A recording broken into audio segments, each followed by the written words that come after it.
अस्सलामुअलैकुम नाज़रीन, मेहरान टीवी में भली कार मां मुबशिर सोलंकी सबका पर एक नजर हेडलाइन पे। रिसालपुर पीएफ अकेडमी में कैडेट्स की passing out parade. Naval chief admiral Naveed Ashraf खास मेहमान तौर शरीक। परेड जो मुआयनो। नेवल चीफ चयो है तो पाकिस्तान की कोशिशुनि सां खत्ते में जंगबंदी मुमकिन थी। मुकम्मल जंगबंदी सां ही सूरतहाल बेहतर थी सके थी।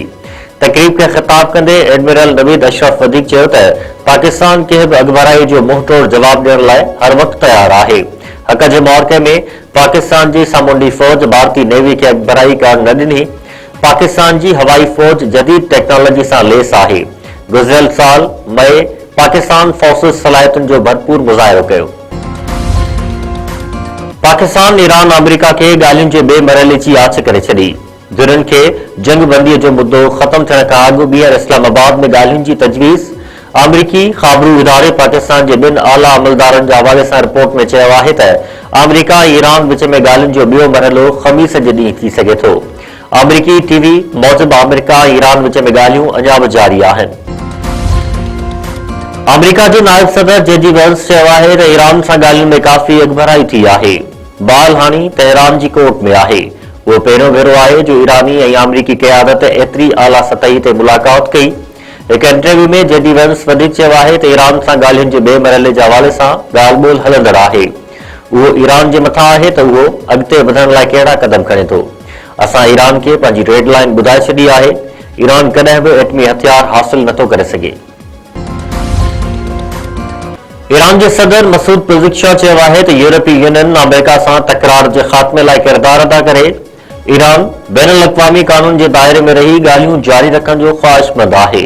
फ्रांसीसी सदर एमानुएल मैक्रोन सां टेलीफोन ते ॻाल्हि ॿोल कंदे ईरानी सदर वधीक चयो आहे त यूरोप अमेरिका के आलमी असूलनि जी पासदारी लाइ पाबंद करे फौजी कदमनि ते बदल हिकमत अमली मसइले जे हल बदिरां शिकतान में इज़ाफ़ो कंदी।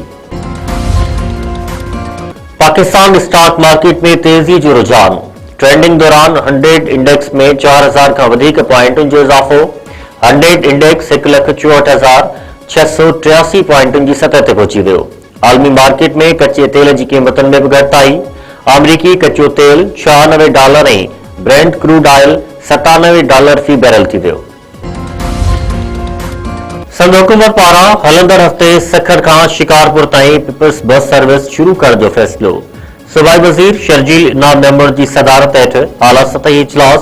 शहरनि खे बेहतर सफ़री सहूलियतुनि जी फराहमी ऐं नवनि रूट्स लाइ ख़ासि इंतज़ामनि ते गौर वीचार। इजलास में सखर ऐं हैदराबाद की औरतुनि खे पिंक स्कूटीज़ फराहम करण लाइ जल्द तकरीबूं मुनक़द करण जो फ़ैसिलो।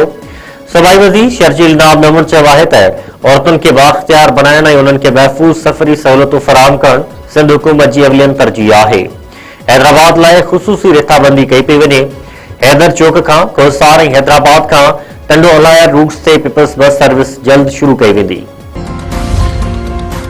सिंध के अॻूणे वॾे वज़ीर सैयद अब्दुल्ला शाह जी अॼु 19वीं वरसी। बाबू सैदाबाद भरिसां ॻोठ वरियो वार में वरसी की तकरीब। वॾे वज़ीर सैयद मुरादिल शाह पारां मज़ार ते हाज़िरी। गुलनि जी चादर चाढ़े फातिहा ख़ानी। तकरीब पीपल्स पार्टी के अगवाड़ों समेत कारकुननि के वॾे अघ में शिरकत। दादू ज़िले में कणक के खर्द में मुलविस ऑफिसरनि खिलाफ कार्रवाइयों। 2 इंस्पेक्टर मुअत्तल। खुराखाती नोटिस वठंदे दादू ऐं मोहंदर गुदामनि के इंचार्जन शुएब मक्सी के मुअत्तल करे छॾियो। जोही गुदाम के फूड इंस्पेक्टर अली असगर पंवर के भी कणक के खर्द के इल्ज़ाम हेठि मुअत्तल कयो वियो।